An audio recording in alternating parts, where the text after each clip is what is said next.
Welcome, everybody, to another episode of the Amateur Experts Podcast, where we are experts of absolutely nothing. Host Landon Oliver here with my co host Andrew Scott. What's going on, dude? Yes, sir. What's good, man? Nothing much. Hear any big news this weekend? No, no, not really.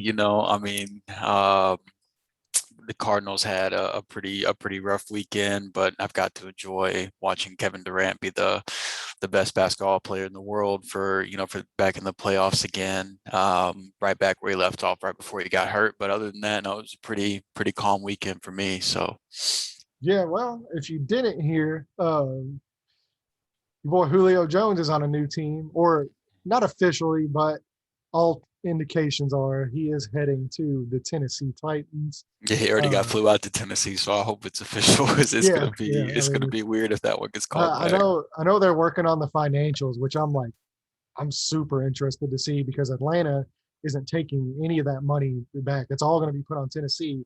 They're Right. already 3 million over, and they haven't signed their rookie class.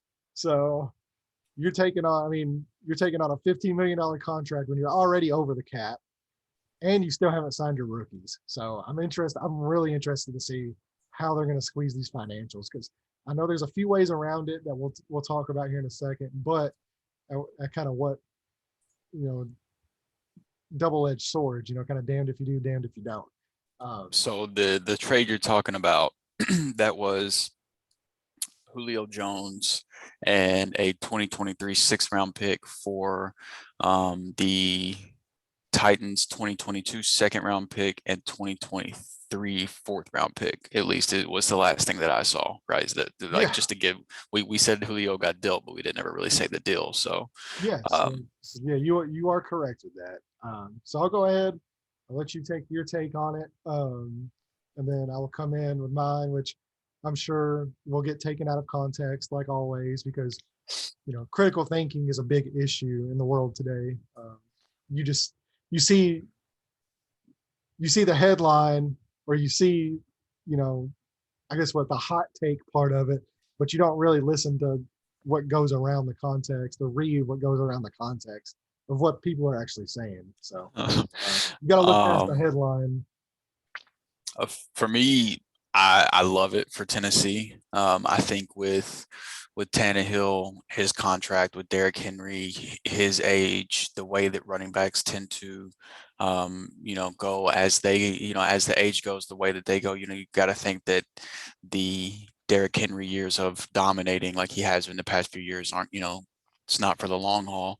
Um, so I like the fact that, outside of AJ Brown, they had a real huge hole in the wide receiver room, and they clearly went out and addressed that. Now they didn't, most people probably would have argued that their biggest holes were on the other side of the ball.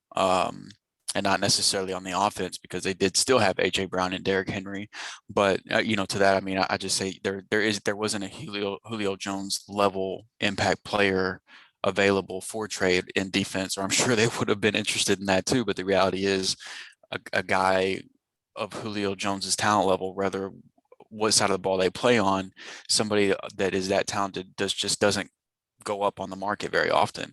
Um, so for them to have that need and go get him and pay what I thought was a great price for them, as far as only giving up a second round pick and a fourth round pick for, in my book, a top five wide receiver of all time. And not only that, but if you're just speaking right now, I still think there's an argument to be made that when healthy, when he's Julio, he's still the best wide receiver in the NFL to me. Um, he did miss time with injury, and that's going to be the question mark, going to be the concern, because it's $15 million cap hit this year, 11 million next year, 11 million the year after that, and there's still the rumors about him wanting a new contract or an extension or more money. Whatever. We'll see what comes, if anything, of that. Um, but I mean, if you're talking about 15 million, 11 million, 11 million, that's a bargain for Julio Jones to me. I mean, he's going from a higher pass volume offense to a lower pass volume offense. But if you just look at his efficiency metrics, I don't think it's going to bother him at all. I mean, he just in 2020 in the games he did play, he was number 4 among receivers in yards per route run. He had a career high catch rate and a career high yards per target. And his last full 16 games played puts him on a pace for 100 catches and almost 1,500 receiving yards. Like, he's still an incredible receiver. And like I already said, in my eyes, there's still an argument to be made that he is the best receiver in the NFL whenever he's fully healthy, whenever he is Julio. Um, and so to be able to give up a 2nd-round pick and a 4th-round pick, I love it for Tennessee. I think that they already kind of had a clear, like, if you're going to go for it, you should go for it window anyway. So there are salary cap ramifications and things like that, and it's going to limit them, over the next few years and what they can do to improve the defensive side of the ball. It's just going to come down to, I mean, they paid Tannehill. They're probably going to have to win more shootouts now, obviously. And they paid Tannehill and Derrick Henry and Julio and drafted A.J. Brown to be able to do that for them. So I do think they can be successful in this. I don't think this makes them Super Bowl favorites or anything like that, but they're definitely a better team after this trade than they were before it.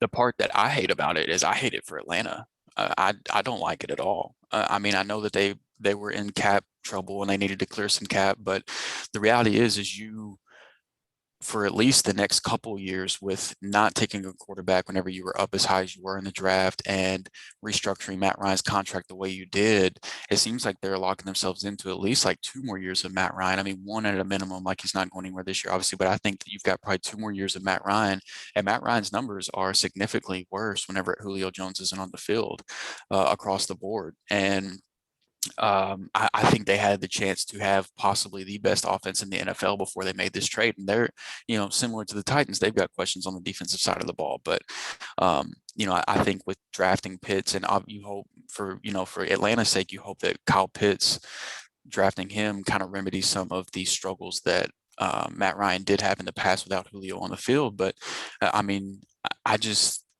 whenever you're sticking with Matt Ryan, and everybody knows that the cap can be manipulated, like they could have made a way for their cap issue to work.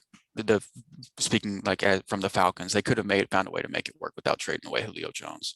And I just don't see why you don't just do that. And if you're going to, if Matt Ryan's not a quarterback that you can tank with, like he might not be the best quarterback in the league, but he's not gonna, you're not gonna win 2 games next year with Matt Ryan and with the offense that you do have, even without Julio. Like, you're still a good offensive team. And so it just kind of frustrates me from Atlanta's standpoint. I didn't like the trade at all for them. I thought it was really dumb for them to do that, considering the route that they ended up going in the draft and the route they went with Matt Ryan. So yeah, I love it for Tennessee, hate it for Atlanta is my short way of that long description. Okay. Yeah, I mean, so to preface this, do I think it's a bad trade? No. Do I like the fit? Yes. Did they address a need? Yes. Do I like the player? Obviously. If you don't think Julio Jones is one of the best receivers, you're an idiot. Right. Do I necessarily think it translates to more wins next year? No, I don't. And that's my only issue with the trade, is because last year, what do you know where the Titans ranked on offense last year? They were the number 1 offense, right? That's right. So best case scenario, what happens? They repeat. They're the number 1 offense. Right. They won 11 games last year. That is a great record. 11 games. Mm-hmm. 11-5. Yeah. Yeah, with one of the worst defenses in football. So what do you think the best case scenario is? Yeah, I think you win 11 or more games. You're like, right. So, I mean, like, to me, like, this doesn't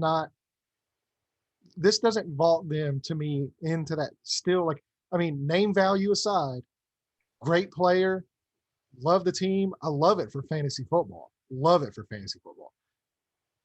If you think this brings the Titans closer to a Super Bowl, I don't agree. I don't think it does. I still don't think they're in the tier of Baltimore, Cleveland, obviously, Kansas City.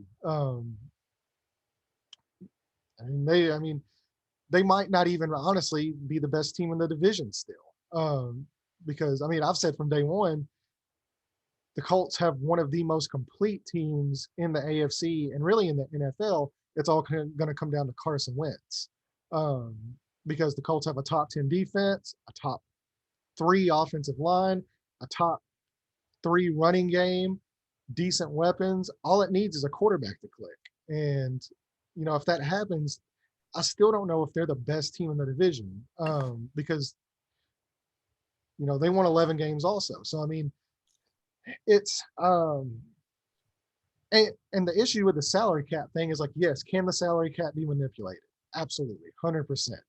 You know what happens whenever you manipulate the salary cap so many times? You end up doing what Atlanta just did, because they've manipulated the salary cap multiple times now to sign, Deion Jones and some of these other guys. I think Trufant got a big deal, and then obviously he got cut, but his cap number was still there. And obviously, with Matt Ryan's huge contract. But I mean, eventually, like the reason why they had to do it is they can't sign their draft picks. So yeah, like you got Kyle Pitts, you got all these picks you really like.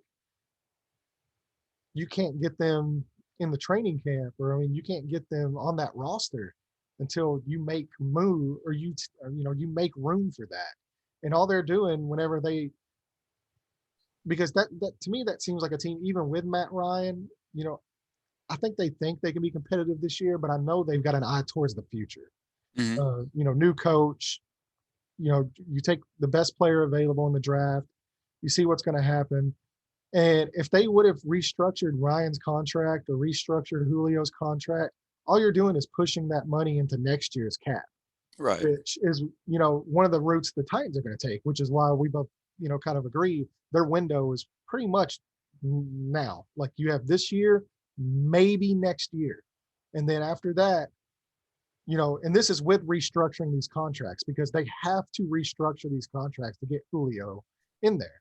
Yeah, I think just So restructuring Tannehill yeah, so you gets it done. restructure Tannehill's contract. If you convert the 15 million you need for Julio into a signing bonus this year Right. to get him on the roster for in Tannehill's contract, do you know how much money Tannehill's cap hit is next season? Probably north of 30 Over, million if I had to over guess. $40 million. 40 million. Yeah, so good with Matt Ryan. I think that's about what his hit is going to be this year. Yeah, exactly. And so I mean, you literally end up in the same situation. And we've seen what happens with, I mean, look, we've seen, like, as weird as this for me to say, we've seen the 2020 Titans, or the 2021 Titans, and that is the 2020 Titans. Well, Corey Is, Davis is I definitely mean, an upgrade well, oh from, yeah, well, or Julio's Julio's definitely obviously an definitely upgrade. an upgrade, but is that, do we know how big of a loss Arthur Smith is? Because we both agree that he was one of the best offensive coordinators in the NFL. Yeah, I mean, At best, this offsets that loss. Best case scenario, this yeah, well, offsets I that. mean, yeah, we'll see. I mean, we still have to see what Arthur Smith does without Derrick Well, I mean, Henry well, and well, that yeah. I mean, running but game too, and being a head coach is a completely different thing. You can fail as a head coach and be a still be a good fantastic coordinator. coordinator. Yeah. I mean, that if he fails in Atlanta, that tells me absolutely nothing on how great of an offensive mind and coordinator he is. We've seen what he can do as an offensive coordinator, and every great coordinator needs players. Yeah, That's, I obviously. mean, that's not an argument to me, uh, but I mean, clearly, the coordinator that they did hire, who has been an offensive coordinator in his previous stops, with some talented players, he has a pretty spotty track record. So I'm interested to see how that replacement's going to go. The offensive line still injury, question marks there, interior question marks, as well. And then you got a rookie that you're hoping can line up day one at right tackle. If not, that's a big hole there as well. Hmm. Um, and I mean, really, like, do they have the 2 best wide receivers and running backs in football? Yes. What's the rest of the roster look like? Bunch of question marks. So yeah, I'm not ready to put them in the tier of Kansas City and Cleveland. To me, Cleveland and Tampa still have the best rosters in the NFL, on paper. That is, we'll see how the season plays out. But I mean, in the AFC strictly alone, I still don't think they're in the Baltimore, Cleveland, Kansas City tier. I don't know if I'm even Buffalo, I don't even I put don't them even above know if Buffalo. I don't know if I'm ready to I think Baltimore and Tennessee are very similar to me. I think I think that Baltimore has more overall talent.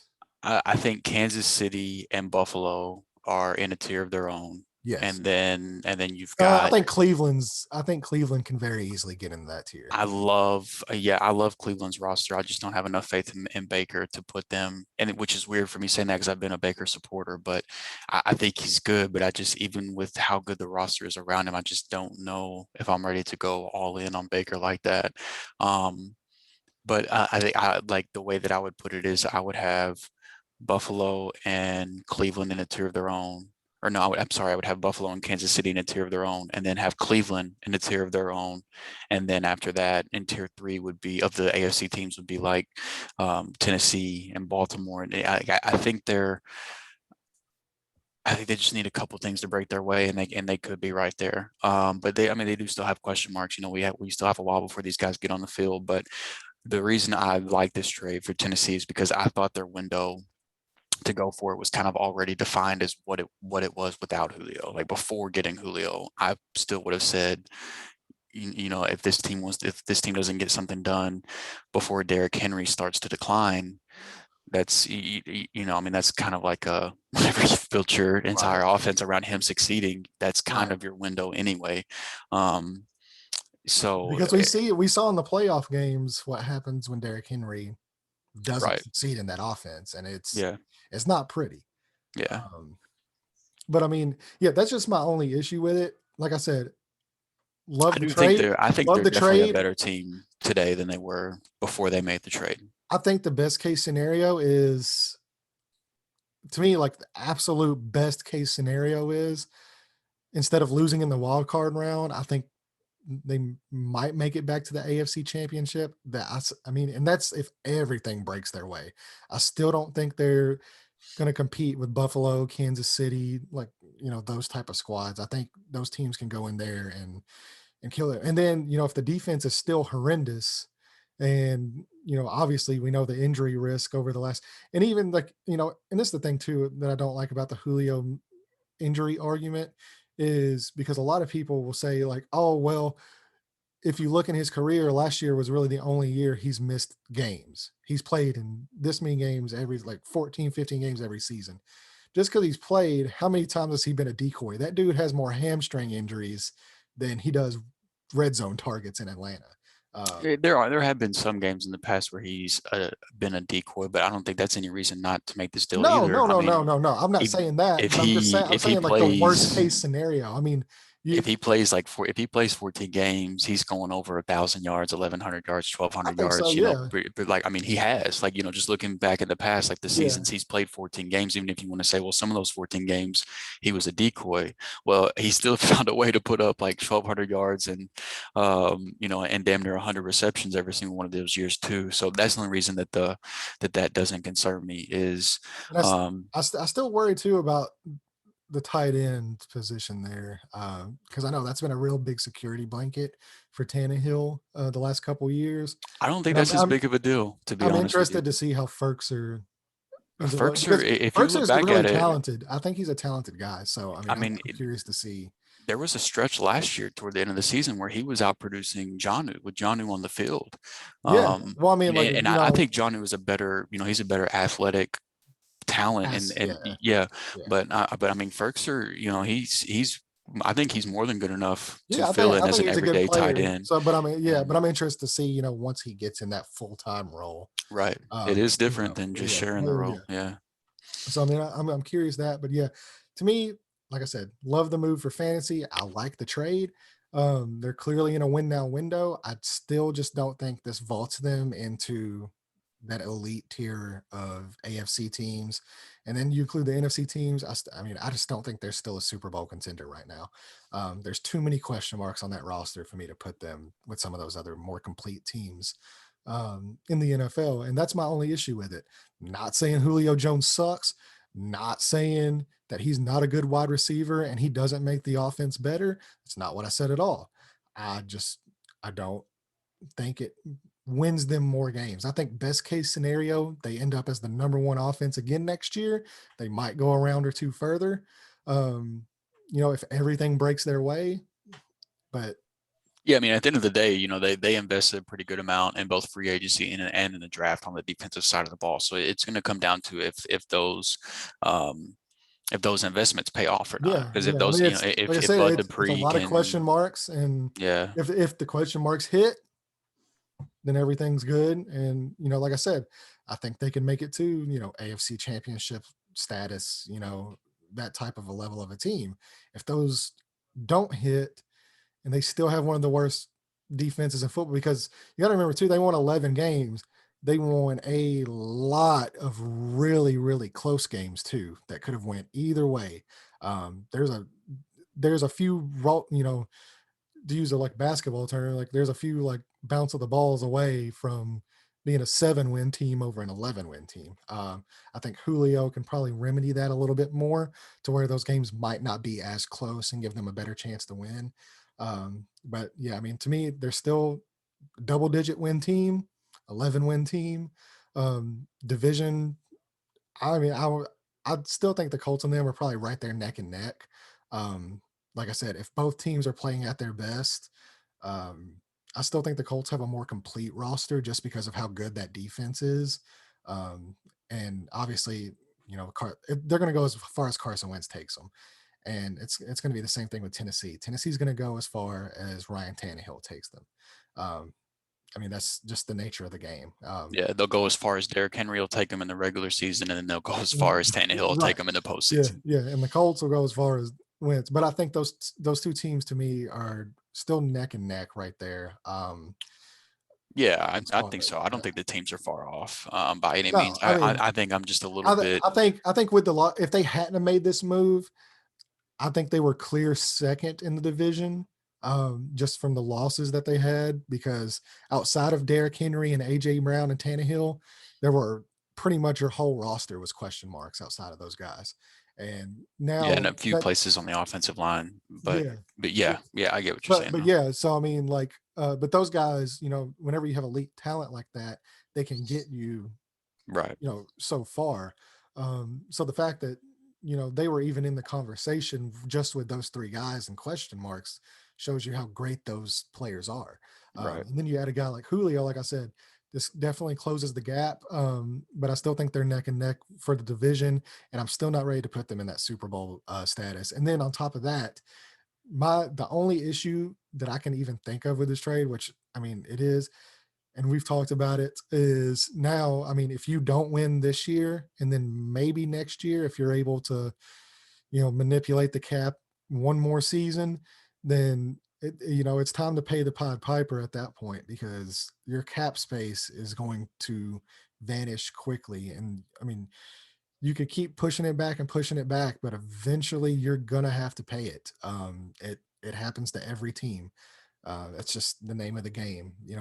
People can manipulate signing bonuses and do what they want, but all they're doing is just kicking the can down the road. Hmm. Yeah, I mean, as So a Rams fan, I know that all too well. yeah, I've been watching the Rams do that for a few years now, and they just keep on doing it. And yeah, I know eventually they're going to have to pay but for see, that like, too. but I mean, to your credit, that's why those guys like Johnson and those other guys, didn't sign there, because eventually you're gonna have to lose pieces. That's Yeah, part of it. whenever you want to start playing that game, you got to start hitting on those mid-round draft Yep. picks, and then And that's that's why the one Rams have thing. continued to be Yeah, able to do and that. that's one thing the Titans have not done well recently, Right. is Yeah. draft. They have not drafted well recently. Um, so I mean, yeah, it's good. It's going to be interesting to see. I'm actually really excited to watch it. Even as a Colts fan, like, it's anytime you get Julio Jones next to AJ Brown with Derrick Henry. How, I mean, as a football fan, how can you not be excited about Yeah. that? I mean, And as a that's the fantasy best. fan, yeah, as a fantasy fan, I'm more than ecstatic about it. There's going to be some great shootouts that always makes Hmm. for great betting numbers, great fantasy games. Um, but I like strictly, I just don't like it for the win-loss column. It has nothing to do with the player, it has nothing to do with the team, and it definitely has nothing to do with the compensation. I just don't think this makes them, this puts them at a level to compete to where I think most people, because most people see the name Julio Jones and you're just going off name value. Just like, oh well, man, like they got Julio Jones and they got Derrick Henry and they got AJ Brown. who's going to stop that? They're going to be in the Super Bowl. Like, I mean, yeah, like on name value, then yeah, they would definitely be in the Super Bowl. But the fact is, dude, you got 19 other players at least for sure that are playing in that on that roster on the same games. 11 on defense, 11 on offense, and three dudes ain't gonna get you all the way. Or four dudes, should I say? Um, so yeah, that's my only issue with it. Is I'm just I'm just not a fan for the win-loss column, but every other thing about it, I love. I think it's a terrific move for the city, terrific move for the fan base for sure. This is a fan base that has longed for superstar level players on that roster. Um, Outside of Derrick Henry, and now they drafted AJ Brown, but I mean they haven't really had a superstar elite level type of player in years. So I mean it's cool for that franchise as well. So love the division rivalry. Really excited about it. Ready to get them twice a year. I'm hype about it. It's going to be interesting for sure. I'm ready to see what our defense can do because we got a top 10 defense. Address that pass That's rush. I that mean, secondary better come ready to play. hey, Man, I mean, to me, Julio and AJ Brown, that's the best wide receiver duo in the league to me oh, now. for sure. Yeah. I So don't think there's any that's, question. But I hey, mean, there's some good ones. There's some Mike Evans and Chris Godwin and um, Justin Jefferson, Adam Thielen. yeah. Uh, Which I mean, really, like if you think about it, like I mean, just look at the Vikings last year. The Vikings were actually favorites to win that division going into the season. You have Kirk Cousins, like decent quarterback who's good with the right roster around him. He's not terrible, but I mean, he's not great. But then you have an elite running back, two elite wide receivers, questionable offensive line, questionable defense. Well, the good thing working in the Titans' favor that it wasn't working in the Vikings' favors. I don't think the Titans have to worry about a division foe going for 50 touchdowns and winning MVP this year. So that, granted, Maybe not. that Maybe wasn't not. the We chill. maybe not. Hey, we've seen him get the MVP level once, so who's to That say it won't happen wasn't again? that obviously wasn't all the Vikings' only problem last year, but Uh, at least yeah, Tennessee's got but that going but for that them. goes back to my further point is like it takes more than four players to because if Oh yeah, I mean if you just went just off of Dalvin Cook, Justin Jefferson, Adam Thielen.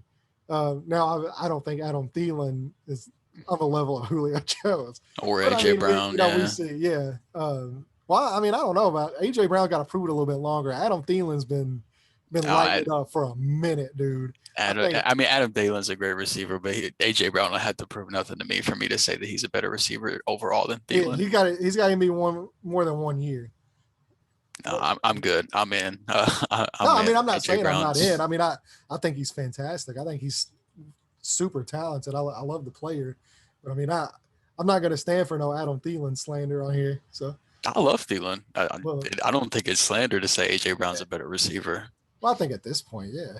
But I mean, but yeah. So I mean that's pretty much where we land on the trade. But we do got some other things for you guys that we do want to hit. We're really excited about. I know Andrew and his 4,000 dynasty draft picks this coming up season. Very excited. Yeah. You're really excited. Which one of them he got from me? So I hope you do Really. that And quick then speaking of justice. Julio, man, oh, I'm really excited now. Oh my Yeah, God. yeah. To me, this is the biggest fantasy news to me through this whole trade is what's Calvin Ridley how yeah and what's Kyle Pitts to the freaking moon. yeah man like one like Calvin Ridley I think has a very strong chance to finish as overall wide receiver one this year. Yeah. Yeah. He definitely has a shot without a doubt. And then Kyle Pitts, I mean, are we talking top five tight end in the league his rookie year? I don't Number think that's four. so far. I don't I think think that's so far. I've got him number four now. Hey, The only guy, I don't. if I'm in a redraft league tomorrow, the only tight ends I'm taking in front of him are Kelsey, Kittle, and Waller. End of list. Yeah, I would not disagree with you on that. So yeah, I mean, he's still got to play a game first, Yeah, obviously. yeah. But I mean, if we're He going could on make a talent, lot of people look like fools if he comes out and just bust. then yeah, I think the because internet might this dude is explode. getting like LeBron level hype right now. Like, I'm gonna need this dude week one. you got to have at least 100 yards and 2 touchdowns. Right. The way the hype's been going, like you got to at least give me that. If you're under 100 yards and 2 touchdowns, you done disappointed everybody. Right. But he's going to be in like 97% of DFS lineups for week 1. Oh my gosh. He ain't going to be in mine. I got to see 1 week. We'll be the 3% that he's not in. I mean, I ain't doing it week 1. I got to see what you're going to do first. Right. Week 2, we might be talking. Well, we'll see what happens week 2. But so now we got the Julio to the Titans trade behind us. The next and final item on the menu for tonight is we're going to do a 2-round rookie mock draft, 1 quarterback, 12 teams, half PPR, just kind of like what I would call your standard leagues at this point. I think most people have adapted to half PPR as a standard. And while Superflex is becoming more common, I think whenever you say standard league, people think, 1 tight end, no tight end premium scoring, no, we're only starting 1 quarterback, just your typical 12 team standard half PPR league. This is a dynasty rookie draft. So we're talking about rookies only here. And what we're going to do is we're just going to go through, and alternate picks. And we didn't even decide this before the show, so we'll do it live right here. You want the odds or the evens? You want 101 or 102? I'm always taking the odds. Okay. All right. So then Landon's going to be on the clock first. He'll get 101 and I'll go 102. He'll get 103. I'll get 104 and so on. We're going to do 2 rounds of that. So we'll get 24 players deep. Obviously the NFL draft is behind us. And we've got some big trade news has happened, things like that could affect some of these guys' value. But the reality is, with this being a rookie draft, not a lot's going to move the needle too much. Because we're not just drafting for next year. We're looking long term as well. So I'm excited, man. I sat down and did my first ever personal Dynasty rookie rankings for the first, developed my own stuff for the first time. I got through really 4 good rounds. list. Really good list. If you get a chance, I don't know when you're going to post it or not, but whenever he does post it, you guys will really be impressed. Go take a look at it.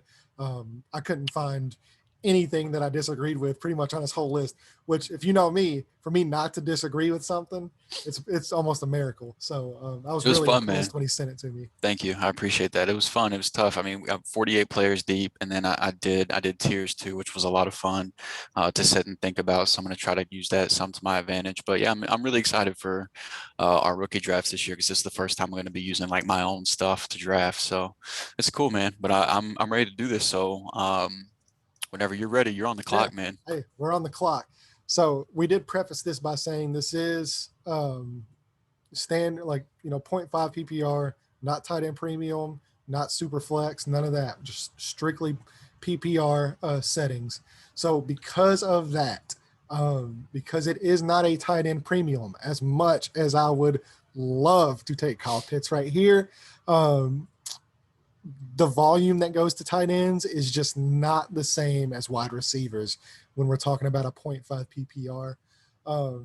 And I love Najee Harris. I love what I think he's going to bring to the Steelers. And if you are a running back needy team, you could go Najee Harris. I would not be disappointed at all.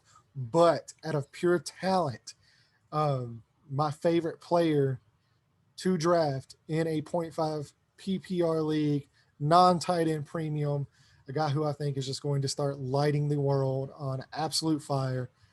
That's Jamar Chase, number 1 overall. That's where I'm going. Yeah, I couldn't agree more. He's 101 for me as well. I just, if you mix the talent with the landing spot, with the quarterback he's tied to, and then the fact that wide receivers just have that longevity, for compared to running backs. Whenever, running backs, you're just hoping that you get a strong rookie contract. Like, you just hope that they're, if they're a first round pick, you're hoping that they have a great 5-year start to their career. If they're a second round or beyond pick, you're hoping they have a great 4-year start to their career. And then it's just kind of whatever happens at that point. You're playing with house money, with where top end receivers, you're talking about like possibly a decade or 15, more.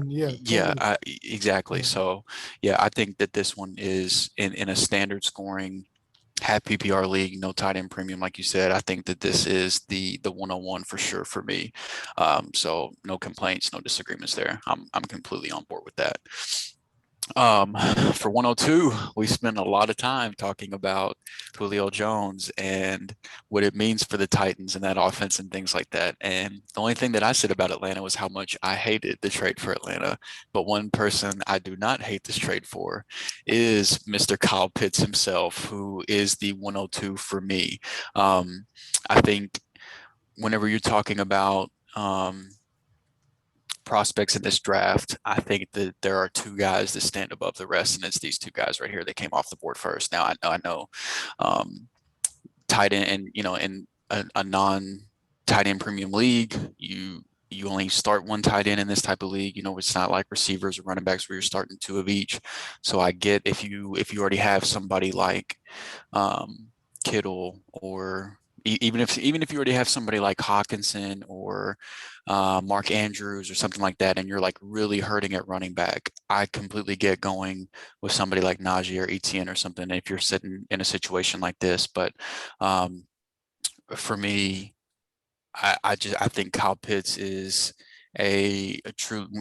I think the phrase generational talent gets thrown around a little bit too often, but that is how I feel about these two guys. Like, I don't I wouldn't be the least bit shocked if 3 years from now we're talking about these guys as the best wide receiver and best tight end in football. That's how high I am on these two. That's how strongly I feel about these two, which is why they are in a tier of their own for me. My tier one of this class is these two guys, and that's it.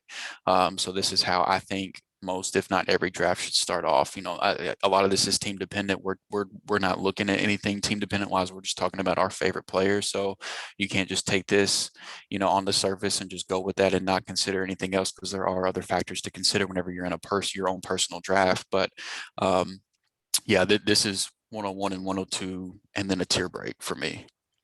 Yeah, hard to argue with that. Those two guys to me are slam dunks. And even if you reverse the roles, you wanted to go, Pitts 1, Jamar Chase 2. I think, I don't have a problem with that yeah, either. no problem. So with a third guy, this is a pretty clear, easy choice to me. Probably the easiest pick that anybody will have this entire draft at this point. And that is Najee Harris going number 3 overall. I really think he's going to be. Oh, you put him in number 4. Oh, my bad. So in Najee Harris, there's been a lot of talk of the Steelers' offensive line woes. Big Ben is like 1,000 at this point. Right. There's so many. But the thing that I will never pass on, there's two things I will never pass on when it comes to a running back. One of those is talent.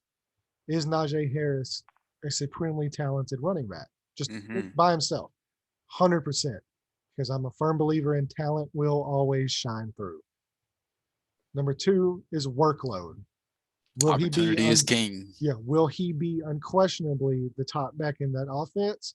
The Steelers have a history of relying on one dude to carry the load. Yes. So offensive line woes be damned. I think he's in line. You have a supremely talented player in line for 300 touches in the backfield. You can go ahead and sign me up.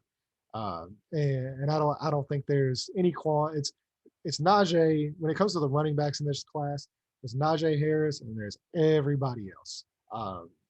Now we'll get into one of the guys I do love for dynasty purposes here soon.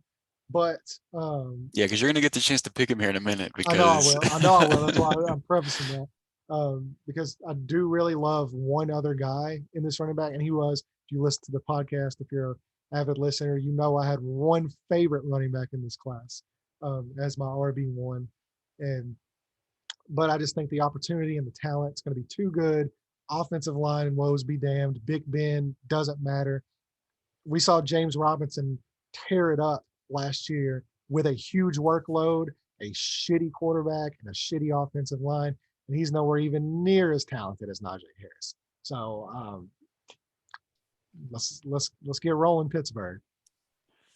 So I think that Najee Harris has the highest chance to finish his rookie year as the highest scoring rookie for fantasy. I think that whenever the season ends, he probably should be the favorite to be the highest scoring rookie. Yeah, in Um, redraft leagues, we're strictly talking dynasty right now, but in redraft leagues, I would take Najee Harris number one overall right now just for next year. Um, yeah, like if you're talking about purely rookies only in a redraft league, right? Yeah, I see what you're saying. well, I I mean, had to I'm not even talking about rookies only. I'm just saying, like, if we're talking about the rookies in a redraft league, out of all the rookies that you could take out of everybody, if you're drafting this year just for Right. this He should be year, the rookie. he He should should be the first he should rookie be off the the first board in one off the redraft board. leagues. Yeah, I agree with that. Um, but he is not my running back one for this class, and the guy that is your favorite in this class is also not my running back one in this class. And I know that I am definitely in the minority with this one, but this guy was my running back one last year before he surprised me and decided to go back to college and play his final year at Clemson. So if you haven't gotten it by now, Travis Etienne is my running back one in this class. I know that that's not the popular pick, but this has been my guy for a couple years now, and the whole Urban Meyer is playing him at receiver thing does not scare me. James Robinson, while he is a very talented running back and showed as much last year, he does not deter me away from wanting to make Travis Etienne my number one running back in this class.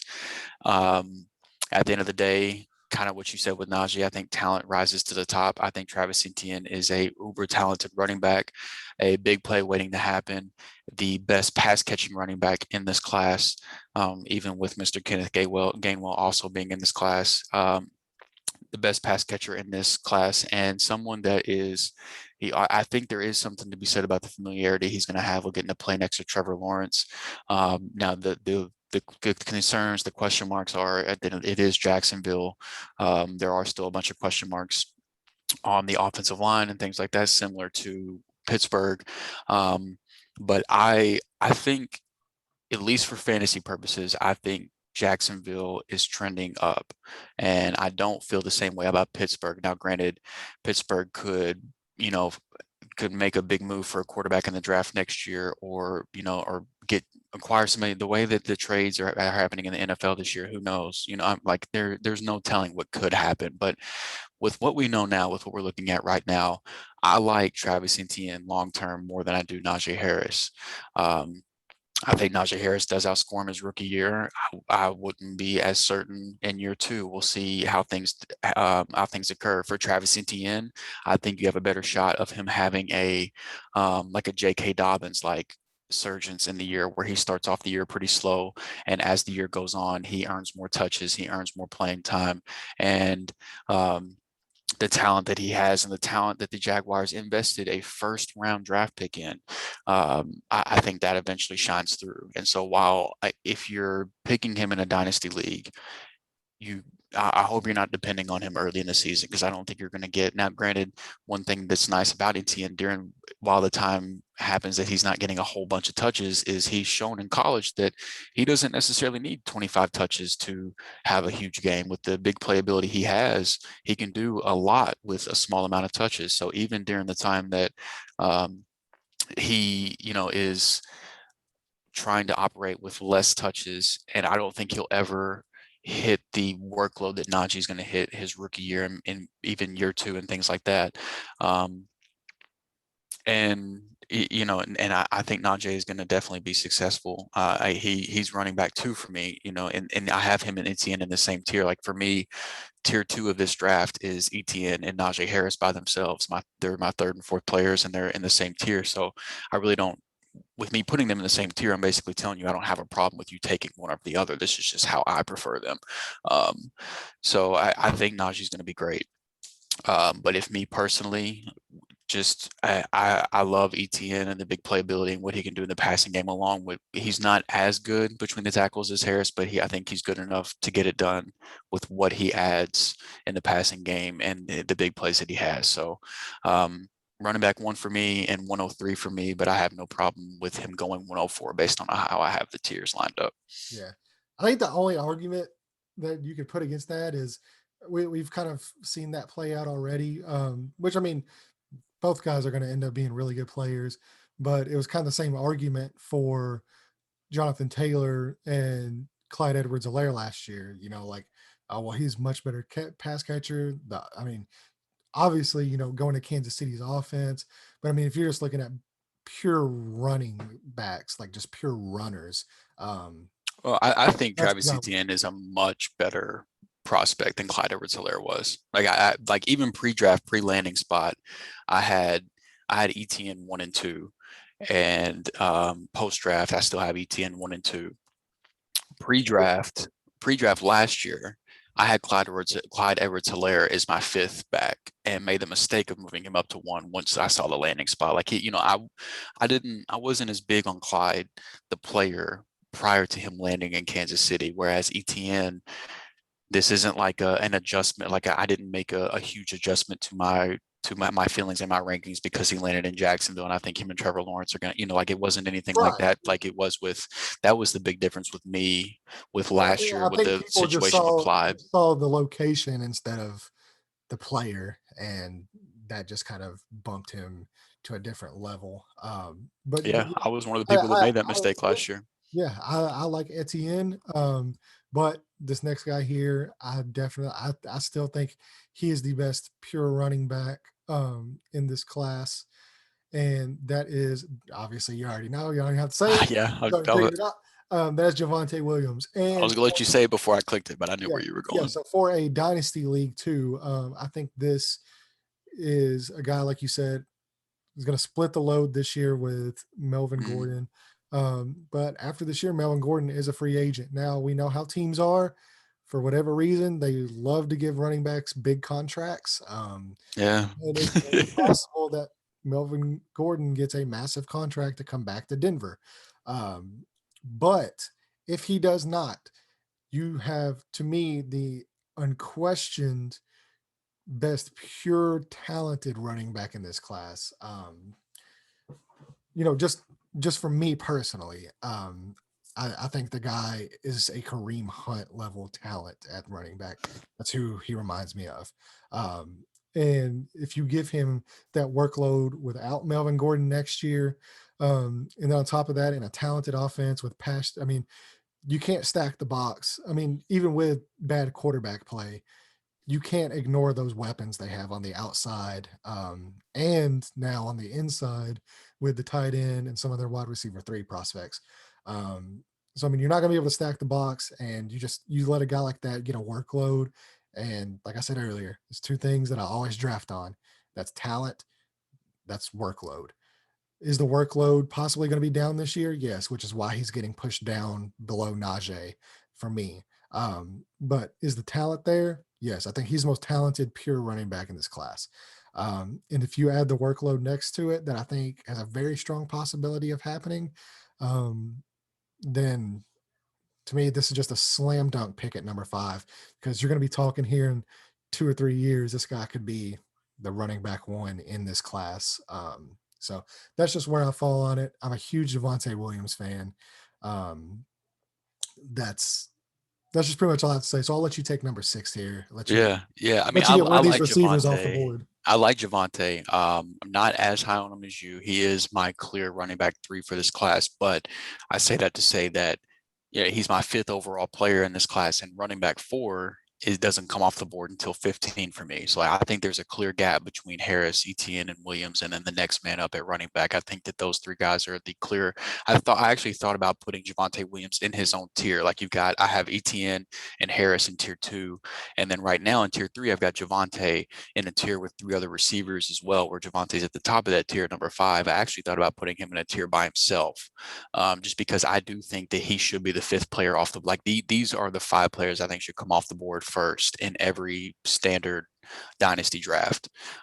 So for that reason, I might need to put him in his own tier, because if I'm on the clock in a situation, there's no situation where I'm taking like the guy I'm going to take here just to roll into it.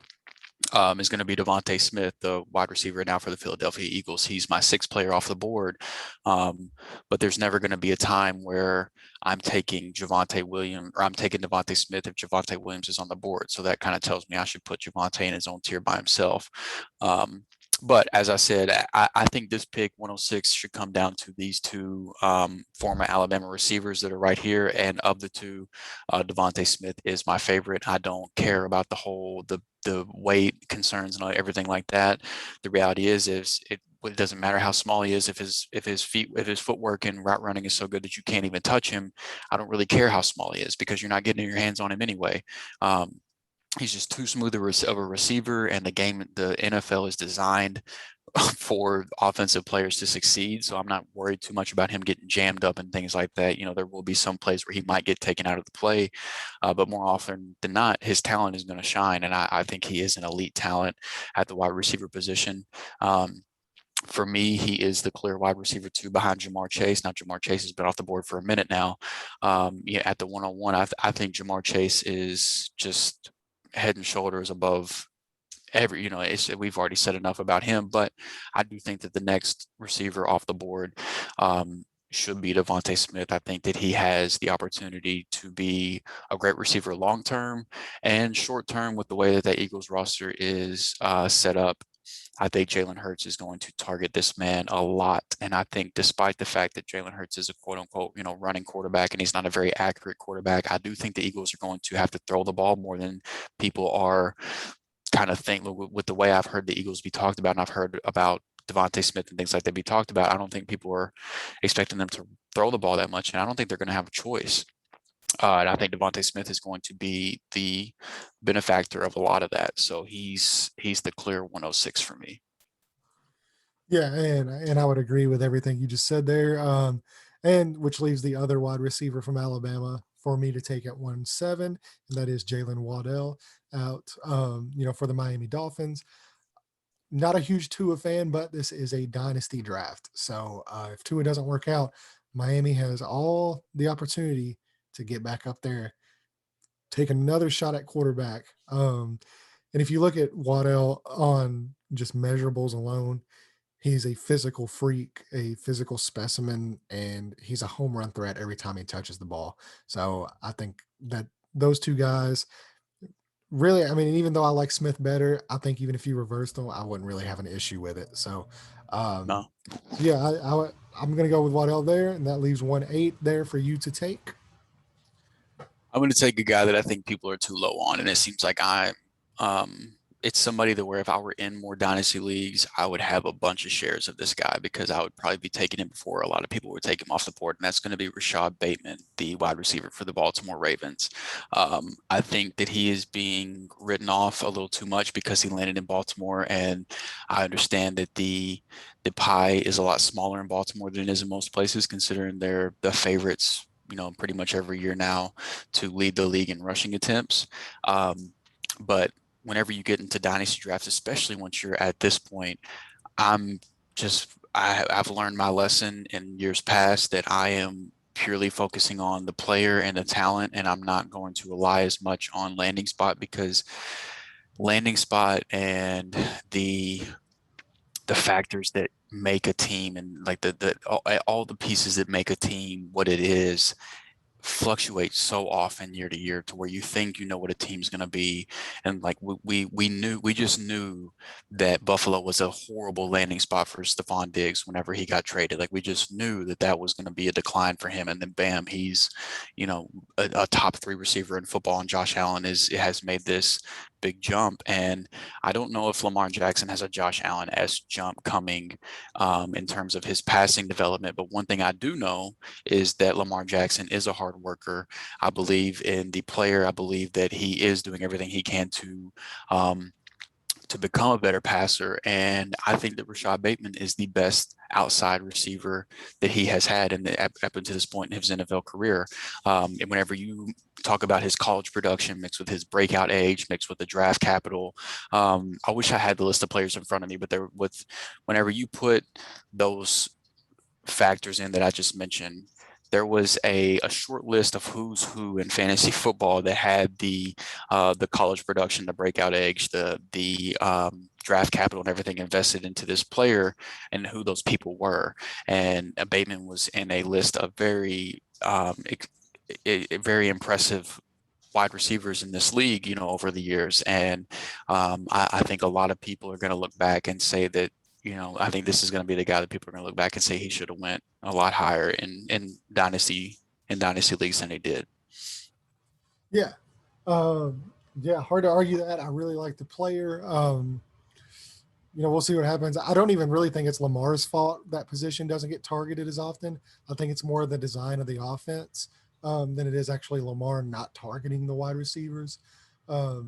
Yeah, I So think a lot of it is yeah, necessity, right? Like whenever, yeah, whenever you've got Mark Andrews was the clear best pass catcher on that team, and then on the outside you've got Hollywood Brown and like Devin Duvernay yeah. and what Well, I was mean, the now they got other? now they got Sammy Watkins and Hollywood Brown and Rashad Bateman. Um, so I mean, we'll see. I still don't see them running a ton of 11 personnel with 3 wide receivers. I just don't think that's the way that team is built. I think there's going to be a lot of 2 wide receiver sets. So somebody's going to have to be the odd man out there. And you hope it's not Bateman, I but don't think it will be either. Just yeah, my personal I don't. opinion. I don't think it will be. I think more than likely Sammy Watkins ends up being that third guy. But yeah, it's definitely can't go wrong with that pick. So this one is actually going to surprise a lot of people here. You look at the guys on the Oh, board. okay. You look at the guys on the board, and I'm looking at in Dynasty League in a 1 quarterback league, who is the guy that could potentially win me my league years down the line. Um, Now we know what Trevor Lawrence is. We know, or what, people say he is. Right. But the thing with quarterbacks is it is a little bit different because it does more likely than not always come down to where they land. Um, how successful they will end up being. If Right. we've seen a lot of quarterbacks, a lot of really talented quarterbacks go to bad organizations and not really much happens. And I love the talent of Trevor Lawrence. I don't think he's one of those guys, but um, I mean, I think he's going to be successful in Jacksonville. Um, but if there was one guy I had to hang my hat on who could possibly win me a league um, in a quarterback position, and I need a quarterback here, and I'm just going strictly on talent, I'm taking Trey Lance right here. I'm taking Trey Lance because the rushing upside that Trey Lance possesses, even over Justin Fields to an extent, you could say Justin Fields might be a little faster straight line speed, but if we're just talking the offense he's going into, obviously we know what Kyle Shanahan has done with quarterbacks.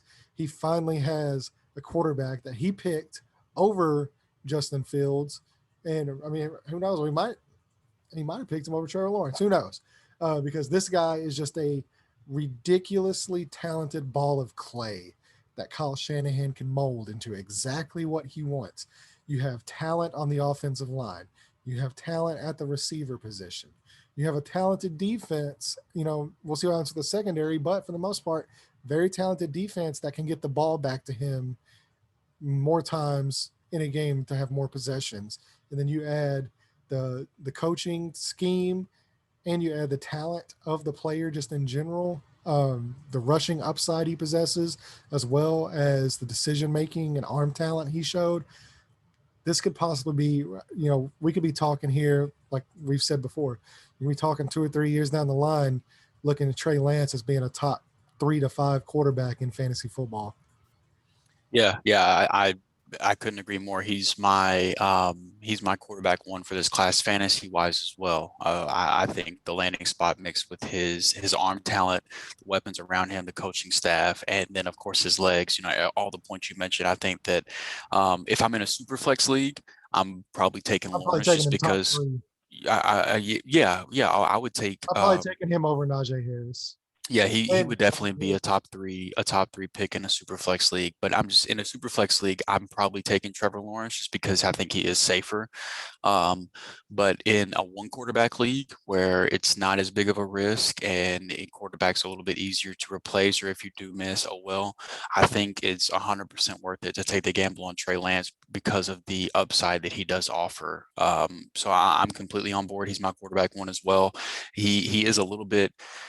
He's my 12th overall player, so I have three receivers ahead of him, but I do agree that he's the first quarterback that should be off the board, and he is in this. Rashad Bateman at 108 was a tier break for me. I had Javante and then Devontae, Jalen Waddle, and Bateman in a tier together, and that was a tier break. So Trey Lance is in the next tier for me. yeah, just the way I And look at so it and the way the board looks to me is I'm looking at guys at this point, pretty much once those big five get out of the way, and then you have your Waddell and Smith um, go off the board. mhm, When it gets this late, I'm looking for guys that might not do much of anything this year. There's going to be some risk factor involved, but I want league winners at this yeah, point. I want guys, when I look down the board, I want to be able to look and say, like, that guy could possibly be the best player at his position, you know, relative, in a few years from now, and he could win me my fantasy league. And I think right. Lance possesses that kind of talent because I I mean I know agree. what everybody says, oh well he'll never be the best quarterback in the league as long as Mahomes there. Well, look, Mahomes had to get drafted too. Mahomes had to be a rookie at some point too. You know, there's always that's the one thing that And the like reality is, he everybody doesn't need says. to be the best quarterback in the league to be the best fantasy Yeah, quarterback in the league. exactly. I mean, we Those saw are what not Jalen created Hurts. Yeah, equally. yeah, exactly. So I mean, we saw what Jalen Hurts did last year. Was he a good NFL quarterback as far as the on the field No, quarterback? No, he wasn't. Was he a great fantasy he quarterback? was like a top five fantasy quarterback once Yeah, he took over. every week. Yeah. So I mean, yeah, that doesn't mean that I'm saying, when I say like, can he be the best quarterback years from now? That doesn't mean I'm saying, oh, he's going to be better than Mahomes. Oh, he's better than Josh Allen. I mean, Aaron Rodgers, or whoever the hell else your favorite team is at the moment. That they have their quarterback. Because if I say one person's better, it means automatically that means I hate them. Not saying that. We're talking fantasy football, and I think Trey Lance has that type of potential. Yeah, no, I agree completely. I'm 100% on board with that. I mean, he's in this next tier for me, so I have no problem with him coming off here. For me, the next guy off is going to be a wide receiver that landed with the Carolina Panthers and that was kind of overshadowed for a while in college, and that's Terrace Marshall Jr. with formerly with the LSU, now with the Carolina Panthers. He starts the next tier of players for me, and then really the next tier of receivers. There's once you get outside of the top four receivers for me, there's a few more guys that I'm interested in before I start to kind of lose interest. And Terrace Marshall's kind of at the top of that list. I he, it took him a little while to kind of show what he was capable of, which is kind of understandable considering he was playing behind Justin Jefferson and Jamar Chase. Um, but once he got the opportunity to be the guy for LSU before he ended up opting out of the rest of the season, he showed more than what he was capable of, and he's got the build that you want for. I think he is ready day one to play outside opposite of DJ Moore. Now, obviously, the question with Terrace Marshall is what's Sam Darnold, and if Sam Darnold isn't the answer, what does Carolina do at quarterback? You're kind of at that point in the draft now where the rest of these guys, the rest of the way, are going to have plenty of question marks and things like that. And so I'm just focusing on the talent more so than anything, and I do believe in the talent of Terrace Marshall. Um, and think that he can be a very impactful receiver in the league. So I did, a lot of it's gonna like I love what Carolina's doing from a coaching standpoint. I think they're a team that's going to have coaches starting to get plucked from their coaching tree for head coaching jobs here in the near future. Um, so I like where that team is heading, but you have to wonder what's going to happen at the quarterback position. But he would be the next player off the board here for me. Yeah. And now going back to the talent and opportunity portion of our draft, Like I said, those two things that I always have on my radar. And that leads me to Michael Carter here at number 11. I think Michael Carter formed a fantastic 1-2 punch there with Javonte Williams. He's more of a straight line. He can make guys miss. He can run up the middle, but he's got a lot of Chris Johnson in his game. If you watch him, and the only competition he has is Ty Johnson and Tevin Coleman for touches in that running back room. Obviously, we know Tevin Coleman with the injury history there, and I don't think Ty Johnson is good enough to beat him out in training camp. So you could potentially be looking at a workhorse type running back even as early as this year for the New York Jets. Now, do we trust the New York Jets? Do we know what their coaching staff is? Not necessarily just yet. And is he as talented as some of these other running backs that have gone off the board? No, but I think he's not too far behind.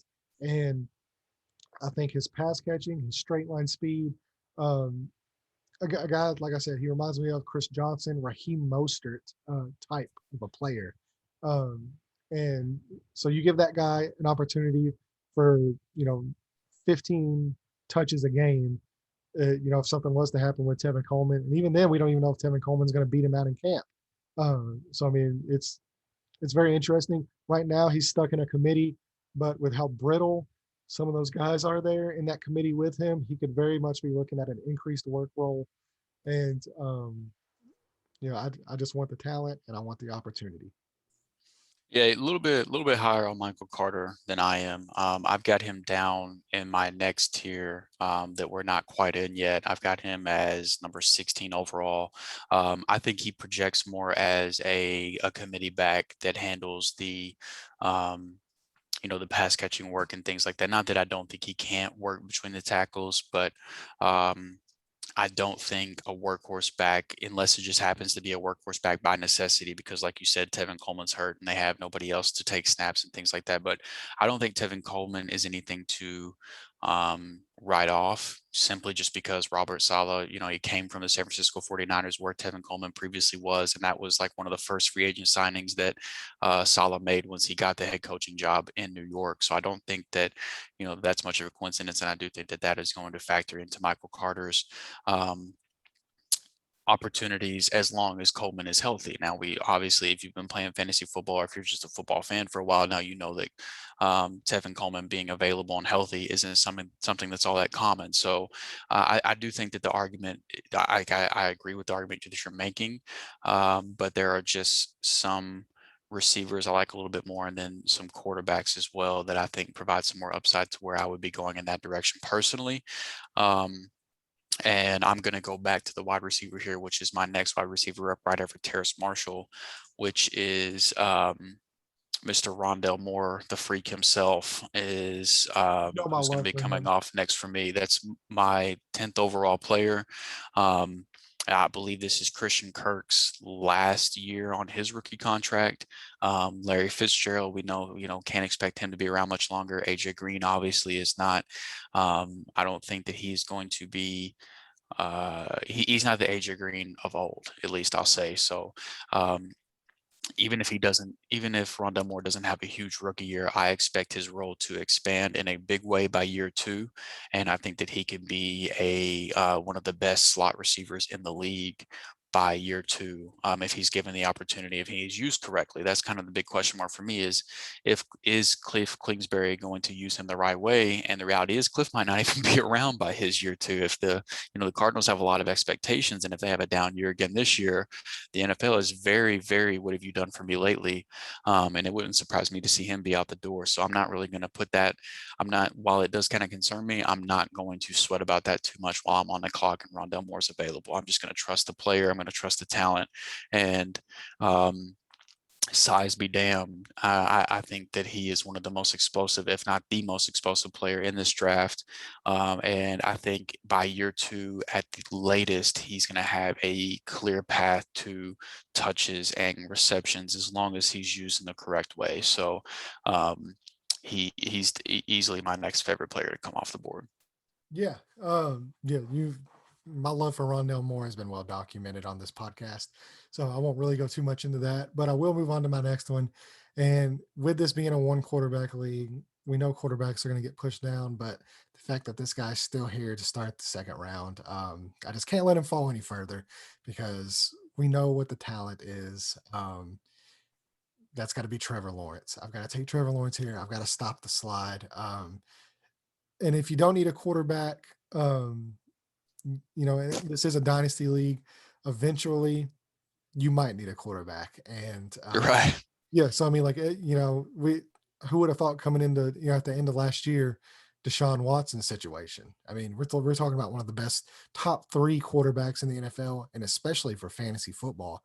Yep. And the season ends, and nobody's thinking about Deshaun Watson. Well, now if you have Deshaun Watson on your roster and you're looking at your quarterback situation, it could be looking pretty scary. So yeah, you just you just can't let the talent slide, even if you haven't. If you don't have a need at that position, take the talent because the way the NFL changes, and especially in dynasty leagues where you're keeping these guys, you never know when that guy's going to get hurt. You never know when that guy's going to sexually assault 20 something masseuses. You just, you never know. So You never know. you never know. So it's just nice to have an insurance policy and then if you do need a quarterback and this guy's here in the second round, you're doing backflips. So, I mean, yeah, to me, it's an easy pick. And even with it being a one quarterback league, I just got to stop the slide. Yeah, I mean, so in my personal rankings, I have him 13 overall. He's in the tier he's in tier 4 right here with in the tier that I'm working in right now. And he's literally my 13th player off the board. So I have no problem with him coming off the board right here. There is one more receiver in a one quarterback league. There's one more receiver I want to see come off the board. I'm about to take off the board. But after he comes off the board, my next three players and the last three players of tier 4 for me were Trey Lance, Trevor Lawrence, and then Justin Fields. So I have no issue with him coming off the board there, but there's one more guy, one more receiver before I was going to start getting into quarterbacks that I wanted to see come off the board, and that was Elijah Moore, the wide receiver for the New York Jets. The only reason he's this low is just because Zach Wilson was quarterback 4 for me. I'm not sold on Zach Wilson. I don't know what to think. And then, the whole stink of the New York Jets, that's tough to get past. That's tough to avoid. Elijah Moore, the player, is probably higher than this for me. I think that he's not going to be, I don't think, I said 3 years from now, I'm not going to be surprised if Jamar Chase is looked at as the best player in the league. I don't think Elijah Moore can get to that. But I would not be shocked at all if we're talking about Elijah Moore as one of the best slot receivers in the league here in a few years. It was very clear in college that was kind of the role that he shined in. And I hope that the Jets use him in the same fashion because I think it's pretty clear that's how he's going to be most successful. And I think that he could be a PPR machine if he's used the correct way and if Zach Wilson can perform. So that's a guy that I'm wanting to take a shot on here. He's um, my 11th overall player, so I'm happy to get him at 14. Yeah, I do like Elijah Moore, but like you said, I'm not a huge fan of Zach Wilson, and I think there's some decent competition there in that wide receiver room with some of the additions they've made this offseason, along with him. That I don't know if necessarily the touches are going to come um, quite as easily as some people are thinking, but the talent is definitely there, and we'll see if the Jets get it right finally. Um, this will bring me here to round 2, pick 3. I am going to go ahead and take Trey Sermon off the board here at running back. He is a guy, obviously, we know what running backs in San Francisco do. They actually spent a draft pick, pretty relatively early draft pick for them to acquire him. And they traded up to do it too. Yeah, which tells me they really want him in that running back room.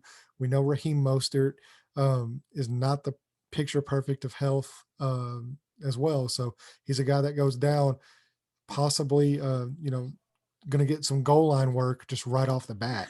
And then if there's some injuries in that running back room, he's a guy that could very easily take over and not relinquish that job once even those guys get healthy because of how, the talent there.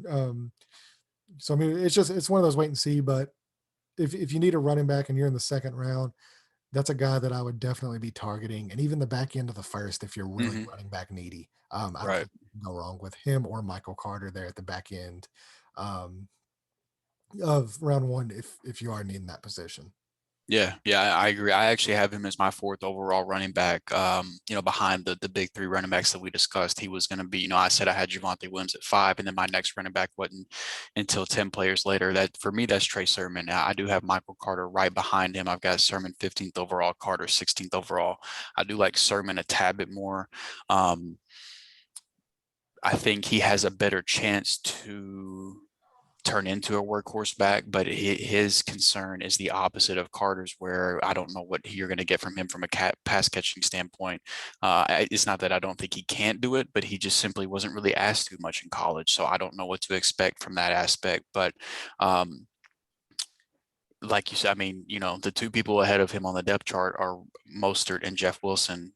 Jeff Wilson already is dealing with injury this offseason. And then Mostert, it would be a miracle if he makes it through the first handful of weeks of the season without dealing with an injury. So you're talking about somebody that, even Kyle Shanahan himself was quoted as saying that, their third running back probably had the most snaps played of any team's running back 3 on their roster last year, the last couple of years. Like the reality is they know that that their running back core has dealt with injury issues and that it wouldn't surprise them for that to happen again. And the fact that they traded up for Sermon and the success that running backs have in that scheme, yeah, I think that's a slam dunk pick right there. Justin Fields, who I'm going to take here at 204, was the last player that I had coming off the board before Tier 5 started, which Sermon was at the top of. So we're not that far apart here on what we're talking about. But just with Justin Fields, he's the last. I think that there's 3 quarterbacks that can really have an impact on fantasy football in this class. And I've got them back to back to back with Trey Lance, Trevor Lawrence, and Justin Fields. And the rushing ability that you talked about with Lance, Justin Fields has that as well. It wouldn't surprise me. It really all depends on, as far as rookie year projections go, it depends on when these guys get on the field, right? Because, you've got Jimmy Garoppolo in front of Trey Lance. You've got Andy Dalton in front of Justin Fields, to where realistically those guys could be on the field week 1, or those teams could choose to try to let those guys sit for a little while. We don't know, but it wouldn't shock me to see Justin Fields lead rookie quarterbacks in rushing with the ability that he has there, and then the fact that he does have Allen Robinson and Darnell Mooney to throw to. I think Cole Kmet can be a good safety like a good safety net for him at the tight end position. I thought we saw some good development out of him. And so I am excited for that as well. So he's the last of tier 4 for me, and he's a quarterback to where, like, it's going to be a while before I pick a quarterback in a 1 quarterback league now that he's off the board. But I think he is the last of 3 quarterbacks that really could end up having a big impact in fantasy football, even in a 1 quarterback league. Yeah, I agree completely. I think it's those 3 quarterbacks, and even if Fields ends up setting, I don't think it's going to be for very long, honestly. Especially when you have guys like Nagy and them who are possibly fighting for their job this year. They're not, Andy Dalton's going to be on a very short leash. Right. Yeah. So yeah, really excited to see how that plays out. Which brings me to my next pick. Speaking of vacated targets, there's one team in the NFL that is at the top of the list in vacated targets at that position, and that is the Detroit Lions, which brings me to Amon-Ra St. Brown. Very talented kid, kind of similar to Juju in a way, body-wise and game. I don't know if he's going to be great right off the bat, but the opportunity is definitely going to be there for him to step up and catch a lot of targets because that wide receiver room is gross. You know, Talking about Tyrell Williams as wide receiver 1 for yeah, that group. So that yeah. We're, tells you all and we're you need talking to about a know. guy. Yeah, we're talking about a guy who hasn't played in. Well, he didn't play last year, but I think he was hurt even the year before. So, so yeah, it's not pretty. And say what you want about Jared Goff, say what you want about the Detroit Lions as a franchise. You got to throw the ball to somebody. And if you look outside of DeAndre Swift, you look outside of TJ Hawkinson, there's a That's it. ton of vacated targets there that somebody's going to have to step up. And I think Amon-Ra St. Brown could be that guy. And if you're picking in, middle of the second round in a rookie draft, and you're getting a guy that could possibly lead a team in targets from the wide receiver position, to me, that just makes it kind of an easy pick. Even if he's not the most talented guy in the world, as compared to some of these other guys, just the fact that, like I said, you're taking somebody who could very realistically lead that, lead that team in targets from that wide receiver room. Yeah, I mean, I've got him as my wide receiver 12, number 21 off the board. So just strictly wide receiver speaking, I've got like four other receivers ahead of him. And honestly, I wouldn't be surprised to see him move up a couple spots for the reason that you mentioned. But there's just a couple guys that like I think he provides more short-term, um, more short-term, what's the word I'm looking for? Success. Yeah, more short-term success, more short-term turnaround in terms of, seeing some immediate production. Yeah. Yeah. Than some of the other guys that I have ahead of him, but in the dynasty, there's a couple other guys a little bit more. But yeah, I think if you ask me today to place a bet on who leads the team in targets from the wide receiver position, I think he has as good of a chance of anybody, for the Lions specifically. So I don't really have a problem with that pick. I think in the middle of the second round, getting a guy that you can possibly, get some immediate production out of, and then possibly even look to capitalize on and flip him, because I think he projects more toward like a wide receiver 2 on a, not for fantasy, but like for a team. Like Right. I think eventually down the road he could be like a solid second option at the wide receiver position for Detroit, if they were to invest into a more high end option in the draft, because they Hey, didn't I spend a mean, lot of draft yeah. capital on him. Well, see, So that's the thing is like you never really know with some of these guys because if you look at draft records the last few years and you look at first round wide receivers compared to second and third round wide receivers, mhm. the hit rate on those second round guys far outweighs the hit rate on the first round guys, Yeah, I mean, which is something that's wild to me. It's just weird. DK It's not, Metcalf and AJ Brown immediately come to mind. Both of those guys were second round guys, yeah. So Well, I I mean, mean, yeah. Even outside of that, I mean, you have Debo Samuel, you have, that picked right after Hollywood Brown. which I can't remember. I can't remember exactly what it was. Was he a fourth round pick? Amon-Ra St. Brown. I can't remember off the top of my head. I feel like he was a fourth, but I mean, regardless, that doesn't change the argument too much. Yeah, I mean, Um, Antonio Brown's a fifth round pick, so I mean, right, never exactly. really know. Yeah, he was Yeah. round four, pick 112, 6'1", So 195 pounds. Um, you know, athletic freak, by the way. yeah, I He's an like the I athletic like the player a freak. lot pre-draft, and then he landed in a spot where there's a lot of targets There's to some be had, options like you for him. said. Yeah, Yeah. so I like it. I like that a lot. I don't have any problem with that pick. I think that he is the perfect mid-second round rookie Yeah. draft pick. It's somebody to where you have a pretty strong feeling you're going to get some type of production on. It's not going to be a completely wasted pick. Yeah. So I don't have a problem with that at all. The last player of my fifth tier and somebody that I'm pretty high on.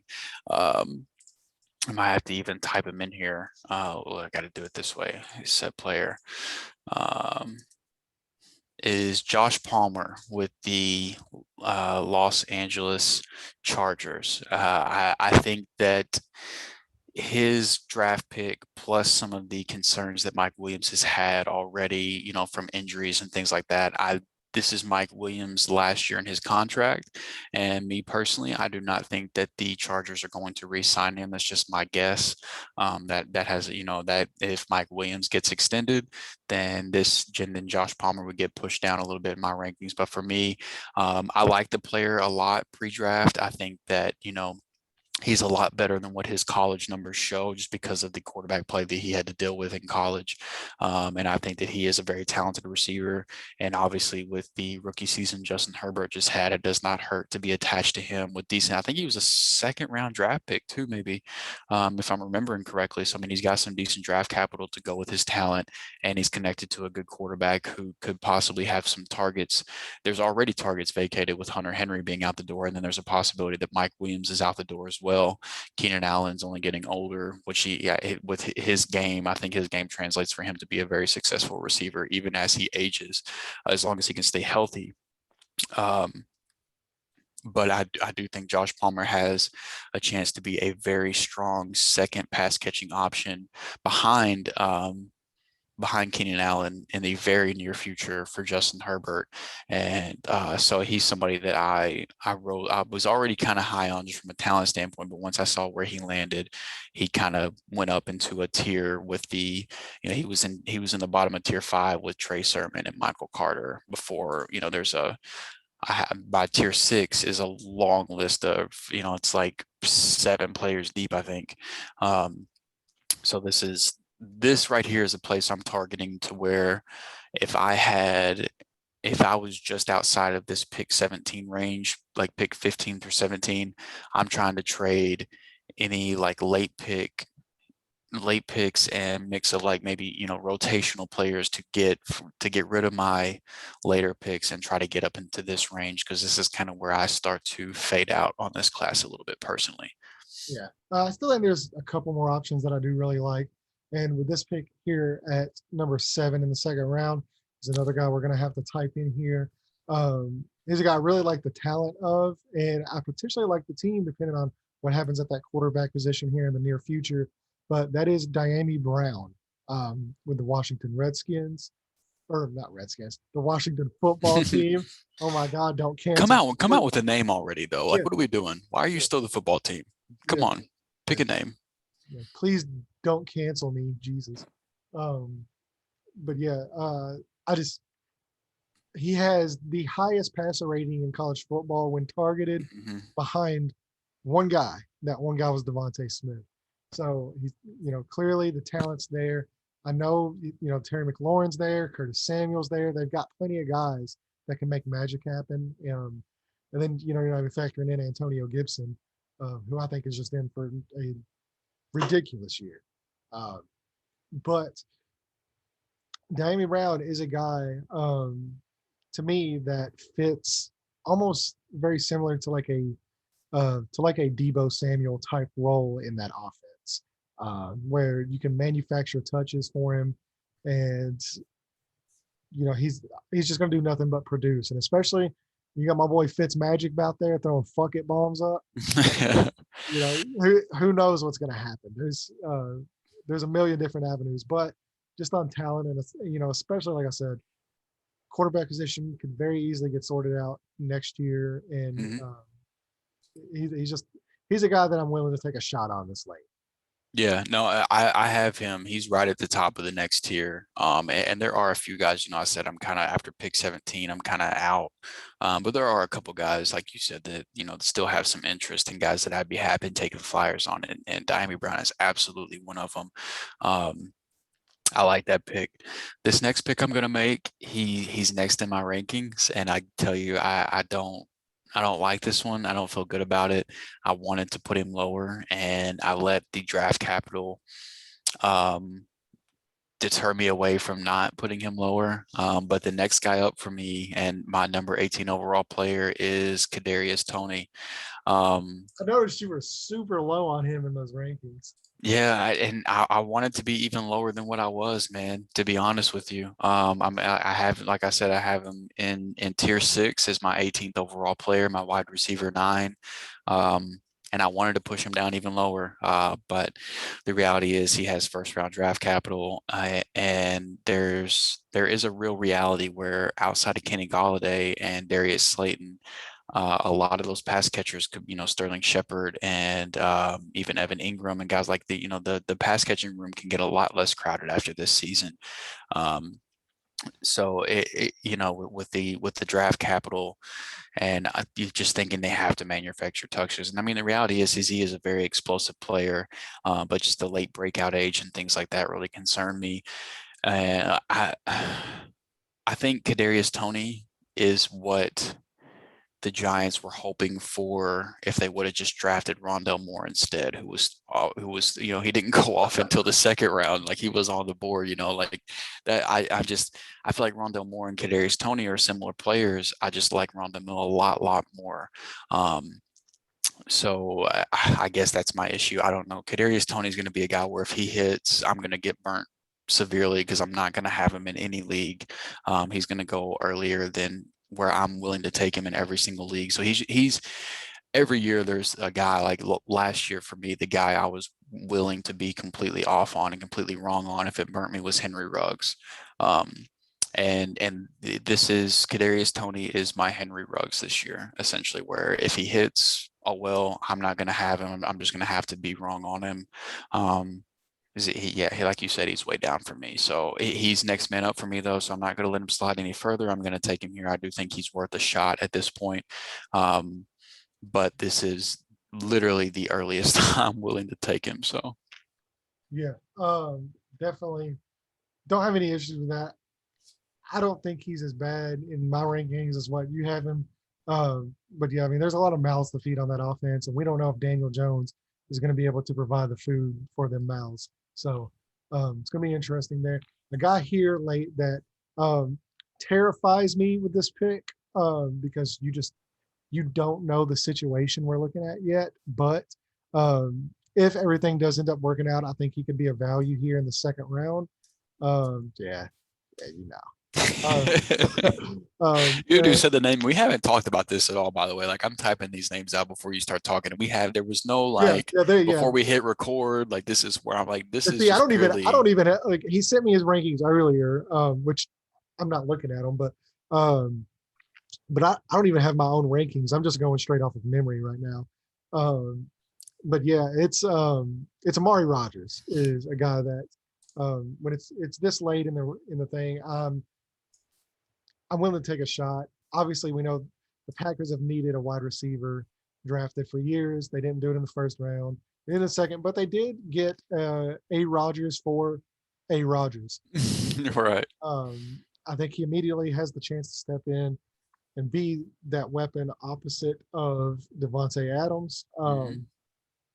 There's been a lot of names go through and cycle through that position for many years, and he might just be another one of those guys. MVS, those type of players. But yeah, if I'm looking for immediate production here, and normally if you're picking at the later part of the rounds, you're just looking for dart throws that could possibly help you get through some injuries and bye weeks. And this is a guy to me that fits that criteria. Yeah, I mean, if you can take a shot on, possibly the wide receiver too for the league MVP, if he comes back and everything's right in Green Bay, you're talking about a guy that has a legit shot to be the second pass catching option for Aaron Rodgers, and you're getting him in the back of the second round of a rookie draft. So I have no issues with that.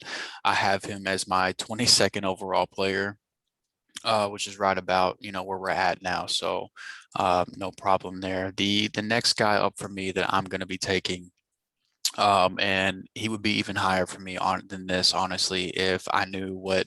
Um, if Deshaun Watson was ready to take a break from massage parlors or not. But Nico Collins, the wide receiver from Michigan, is now with the Houston Texans, with Will Fuller being gone there. And it's really just being Brandon Cooks that is there catching passes. I really like Nico Collins, the player. I think similar to Josh Palmer, he's better than what his college numbers show. Um, and if Deshaun Watson is there, he would shoot up. And like if I knew that Deshaun Watson was going to be there for the long haul, he would shoot up my rankings into that tier 4. He would be right up there behind, like right behind Terrace Marshall, Rondell Moore, Elijah Moore, things like that. He would be, he would move from my wide receiver 10 to like my somewhere between my wide receiver 6 to 7, something like that.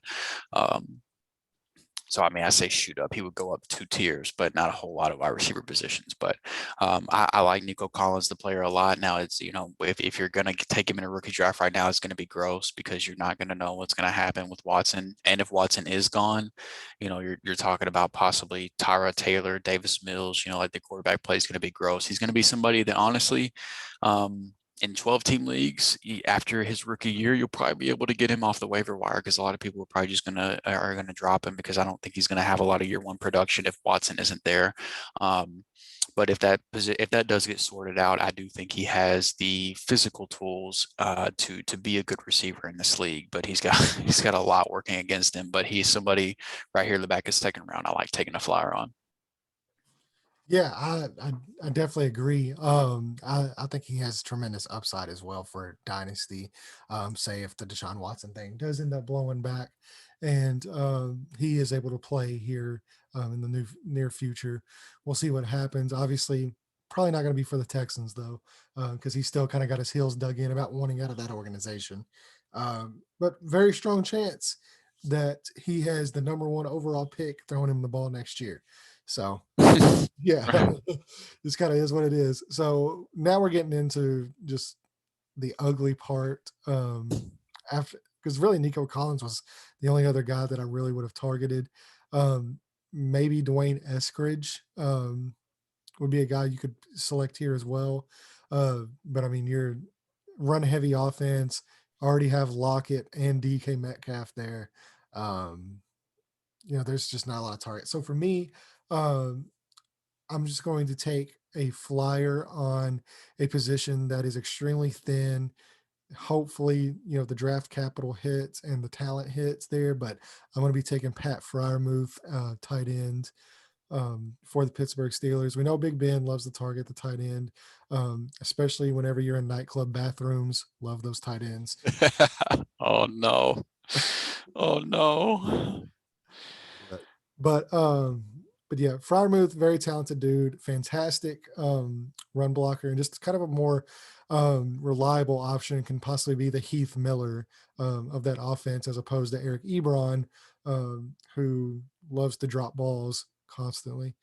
Uh, so yeah, well, I was thinking about throwing a ball drop or drop ball joke, but I figured I just Body Big Ben yeah yeah twice. yeah. I mean yeah. Yeah, I figured sexual assault was hard enough on him. Right, right. So yeah, that's, Um, the tight end position is just really outside of Kyle Pitts in this draft is almost just non-existent, and it's such a just I mean even in general outside of maybe 5 and 6 guys in the entire NFL, that's just such a hard position to get production on. So if yeah. if you can possibly turn a late second round rookie pick into you know tight end 10, tight end 11, somebody that could just get you a few points on a bye week. And then possibly best case scenario turns into a little something more. I'm willing to take that shot. Right. And tight ends is something in Dynasty, for the most part, you know, outside of the Kyle Pitts of the world, it's an investment that you're making. Most of the time you don't see tight ends hit until around year 3. So it's something to where you're not going to get an immediate result, but it could end up paying off for you if you're willing to be patient, you're willing to hold off. Fryermuth is my last tight end that I would be taking for a while. He literally is my 23rd player in my ranking. So this is exactly where I have him going off the board at. And then just to That's give you weird an because I don't have your idea, rankings in front of me. yeah, Um, it's funny how that worked. But just to give you an idea, my next tight end off the board is all the way down at number 37 overall. So you've got a 14 player gap between Fryermuth and the next tight end. So who's that? Who's your Brevin Jordan's the next tight end for me. I've got him and Tommy Trimble literally back to back, 37 and 38. So yeah, good? Keep my boy on the DL, so maybe he's there late for me in the draft. who are you talking about, Tommy? No, I'm not gonna name names because we're already giving you guys in the league a 2-round mock of what we would do. So I'm not giving you any more trade secrets. Um, um, So yeah, I think that it's good to take fire with here. And honestly, I'm glad we did this exercise because I just realized that I'm going to have to already make a change to my rankings because now I'm sitting here, I'm on the clock, and according to my rankings, I should take Zach Wilson. But Woo! I don't want to take Zach Wilson here. Zach Wilson is my 24th player right now. Literally all 23 of my top 23 are off the board right now. So Zach Wilson should theoretically be the next man up for me. I've got Zach Wilson and Mac Jones closing out tier 6. I've got 25 players in my first 6 tiers. And then at the beginning of tier 7, my 26th overall player, which will be my 24th overall player here in about 5 minutes whenever we close down this podcast, is going to be the guy coming off the clock here that I'm going to be moving up a few spots, and that is Ramondre Stevenson, the running back with the New England Patriots. Now, there is a obvious and clear gamble here because we know how unpredictable the New England Patriots are at the running back position, and so that in itself is a risk. But well, too, the player too. There's some risk because we know some of the reports that have come out. From college, not necessarily from New England, and yeah, lack of work ethic, showing up overweight, things like that. Yeah, exactly. Is absolutely a risk. But if that guy comes into, and I haven't seen a lot of reports since he's been drafted, but if he comes into shape, I think he could fill the LeGarrette. exact same role that LeGarrette Blount filled Yep, for this team a few years ago. And it exactly. feels like that's what they saw, like it just makes too much sense.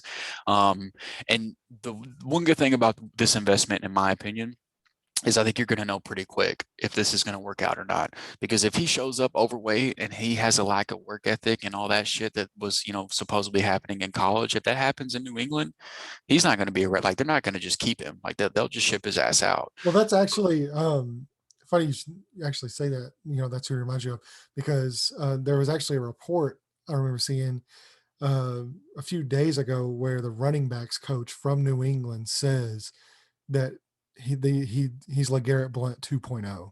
Really, I hadn't seen Yeah, that. so that's exactly who they are picturing when they really drafted him. That's funny.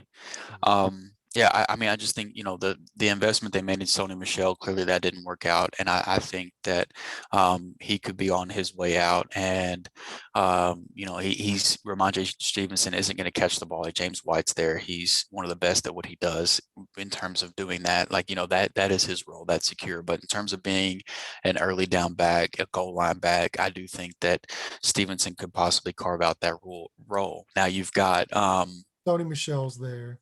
and Sony Michel's the name of the one I'm thinking of that I'm concerned of. What Damian Harris? Yeah. You do have Damian Harris still there. I don't think he's all that great. I think he's an okay running back.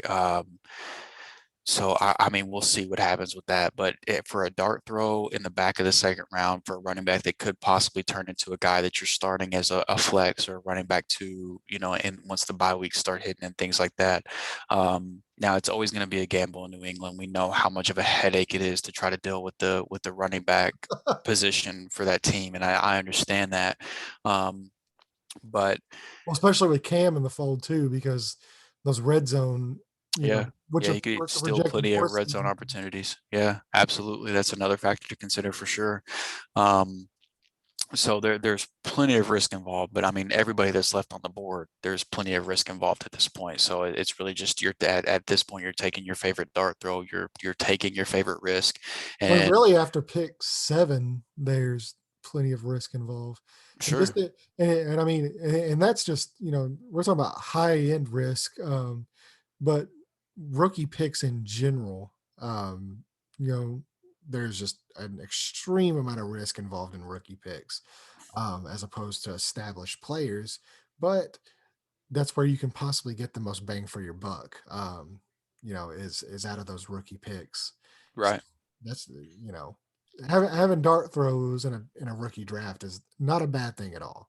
No, because some of those could hit. So and it can really turn your roster around completely if you're able to hit on like a late second, third, fourth round picks. If you're able to hit on guys like that, it can really turn your roster around. So I'm really, one thing that I just learned right here on the spot is Ramondre Stevenson is going to be my 24th overall player in my rankings, and he's going to be at the bottom of tier 6, and I'm going to be moving Zach Wilson and Mac Jones to the top of tier 7 as my 25th and 26th overall player, because this just made this very clear that if I was on the clock in this situation, I would much rather take the flyer on a guy like Stevenson over taking Zach Wilson or Mac Jones, who I think just me personally, for one quarterback leagues in a 12-team league like this, I think that those guys are going to be guys that can be used in spot starts, guys that can be streamers and things like that. But I don't think that they have the upside of being every week starters like Lance and Lawrence and Fields do. So if you have, if you don't have a lot of depth at quarterback, I get taking one of these guys in the back of the second, early third, something like that, because they, you at least know they're going to be starting quarterbacks in this league for a little bit. But it's just not anybody that I'm willing to invest a lot of draft capital in for rookie drafts. And so I am going to move those guys back a little bit and move Stevenson up, just because I think he has a little bit more upside. But so that wraps up 24. That's the top 24 picks for you and myself. Once I make those adjustments, my top 24 players will have all come off the board on this exercise. So I'm really excited with how my rankings turned out versus how me and you, drafted these guys and how things shook out. I think that's really cool that it worked out that way. So I'm thrilled, man. This has been a blast. Yeah, as always, dude, it's always so much fun doing mock drafts, and this will definitely not be the only one we do, because training camps, obviously you'll get the news in training camps, possibly have injuries, unfortunately, that's going to, bring some of these guys up into better roles or possibly drop them because of injury. That happens. It's just an unfortunate part of the game. So, Right. so yeah, I'm definitely interested to see how the next 2 months is going to play out, as far as getting ready for the season, and yeah, we'll definitely be keeping an eye on this. But super fun. So we got through 2 rounds. Before we kind of wrap it up, are there any guys that didn't get taken in these 2 rounds that you just, like, an honorary mention type of thing of guys that you've got your eye on that you are Um, taking a flyer on in the 3rd round or anything like that? I think Kenneth Gainwell possibly, Mhm. because Especially if it's a full PPR league. yeah, because I think the pass catching is definitely there, Mhm. and he could possibly get some work running the ball too. Obviously, we know Miles Sanders is not the picture perfect of health in that workhorse role, so I don't necessarily know if they'll rotate, but I do know their head coach, coming from the Colts background, um, Frank Reich loves, guys like that, and possibly have Kenneth Gainwell in that Naheem Hines type. Yeah, I was gonna say he looks like he's just fit to play the Naeem Hines role Right. for the Eagles. Yeah. Yes, so that's another guy I have, my eyes on. And then I mentioned him earlier. Dwayne Eskridge would be another guy I can take a late flyer on. Um, if if all these guys are off the board pretty much, Right. um, then I wouldn't have an issue taking a flyer off of him. But outside of that, you're just pretty much just closing your eyes, throwing it at a dartboard. But there are a few guys that I have personally my eyes on, um, Yeah. that play, and they're not Colts players, by the way. Go ahead and get that out there. But yeah, I don't give away all the trade secrets of some guys I'm targeting, because I don't have. I did have pick 3, traded pick 3 for George Kittle and pick 6. Thank you.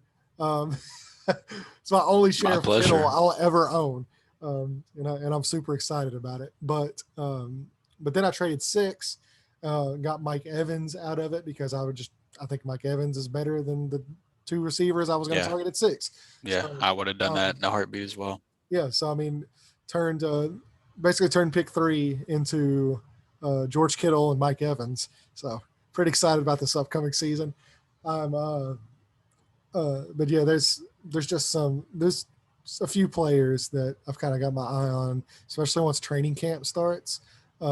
Interested to see how this is going to play out, and maybe get some more value, because I love them late round picks, man. I got Terry McLaurin out of a late rounder. I got Darren Waller out of a late rounder. I mean, this just goes to show you, just because you're not picking, first overall, or even in the second round, there's value late that you can really find some steals in. If you just, keep your ears to the ground, keep your eyes open, listen to what the beat writers say is happening in training camp.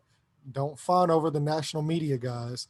Listen to the beat writers, listen to what they're telling you they're seeing in camp and how these guys are being used, because there's a lot of value in that once training camp starts. So Right. that's the last little trade secret I'll go ahead and give you. But Yeah, for me, man, they're still like Kenneth Gainwell was going to be a guy I mentioned if you didn't. I think in full PPR leagues he could end up being a great asset. And I mean, even in half PPR leagues, I think he'll have productive weeks in the role that I think he'll end up carving out for Philly. Outside of that, I think Elijah Mitchell with the San Francisco 49ers at the running back position is, we talked a lot about Trey Sermon earlier, but I actually think Elijah Mitchell fits kind of like the prototype of what Kyle Shanahan usually looks for at his running back fast. with yeah, basically just fast, like he fits that a little bit. So I think that there's a chance that he gets some run too.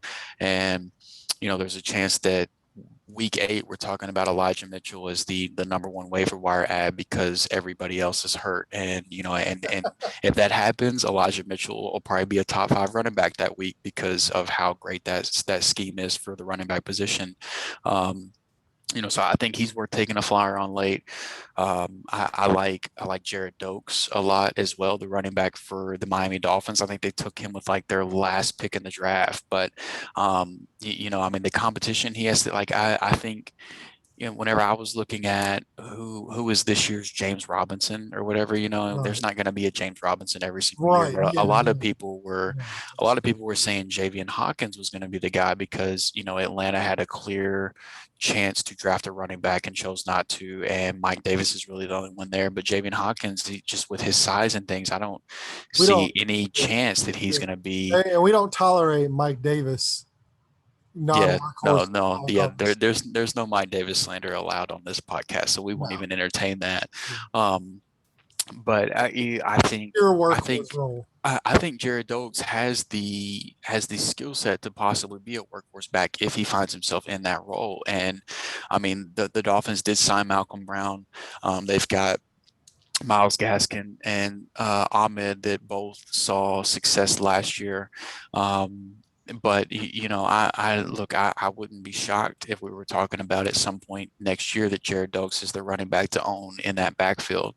Um, so I think he's a guy we're taking a shot on. And then my favorite wide receiver that isn't going to see any playing time at all next year, but I just love as a player, and I'm hopeful that we get to see his talent come to fruition eventually, is Jalen Darden, the wide receiver that is now with the Tampa Bay Buccaneers. And it's whenever you say wide receiver for the Tampa Bay Buccaneers, you're like, well, shit, because you've got Chris Godwin and Antonio Brown and Mike Evans, and then they've got Tyler Johnson, who they just drafted last year as well, who has talent. So it's a very, very, very crowded wide receiver room. If he does get drafted in dynasty leagues, I think he's going to be on waiver wires in most 12-team leagues just because he's not going to get a lot of opportunity. But I think he's a very talented player as well. So those were just some of the guys we didn't talk about in the first 2 rounds that I didn't want to leave here without mentioning. Yeah. Yeah. Always great to have just some extra options there to throw out there at the end of the podcast. But I'll go ahead and let you do the closing. Go ahead and wrap this up for you guys. I know it, as always, it's ran probably over 2.5 hours. Yeah, our specialty is going longer than what we had planned on. Yeah. But yeah, if you made it this long, obviously, number one, thank you for listening. Thank you for watching. If you're on YouTube, we appreciate the support as always. We, at the end of the day, we're just 2 guys that enjoy sitting down and talking about sports, and we do this for fun. But any added listeners or any type of participation we can get in terms of likes, comments, things like that for us to interact with you guys is just an added plus, to be able to sit down and do this. So thank you if you made it this far. Be sure, we're anywhere that you listen to podcasts, whether it's Google, Apple, Spotify, whatever, we're probably there. And then if you want to watch us talk about what we're talking about, we are on YouTube. Like for example, with this with this mock draft we did tonight. If you go over to YouTube, you can watch it happen on the screen with us. We did it. Thank you, Sleeper, for making mock drafting so easy. Shout out to you guys for just continuing to build the best fantasy platform out there. Hashtag not a sponsor, but deserves Hashtag to be get mentioned. baseball. Yeah, yeah. Please add fantasy baseball so I can just be done with ESPN fantasy. But it's super easy to mock draft here on Sleeper. So shout out to Sleeper for having this platform to make this so easy for us. And you can see that happen live if you're over on YouTube. So if you do venture over to YouTube, if you're not there already, make sure to subscribe to the channel. It's completely free. Hit the subscribe button. Whenever you hit the subscribe button, make sure to hit the little bell that pops up so that you can get notified every time we post a new video. We're back on track to where we're hopefully going to be posting podcasts once a week again. So we got plenty more dynasty talk to come. We're just getting started on that aspect. We've got the NBA playoffs are in full swing. Baseball is getting close to the halfway point, and then we might talk about music, movies, bourbon. Who knows? I mean, we're gonna have some Still trying time to get you here. over here. Saturday we got a UFC fight. So Yeah, yeah, and then I know you've been in my ear trying to get me to start talking about UFC and stuff too. So who knows? Maybe we'll have a show with that in the future. But yeah, any support is appreciated, and then any interaction is really appreciated as well. Like I love sitting here and debating sports with you, but if I gotta activate my Twitter fingers, I'm not scared to do so in the YouTube comments either. So if you disagree with anything I'm sleeper saying, comments. yeah, drop a comment on YouTube or whatever, and I'm down to hash it out with you in the comments too. I love talking about sports, so I'm not going to shy away from an opportunity to do so. So thank you for listening, and stay tuned as we continue to do this thing. Yes, sir. So I appreciate everything you guys do. Thanks for listening, and we will see you next week.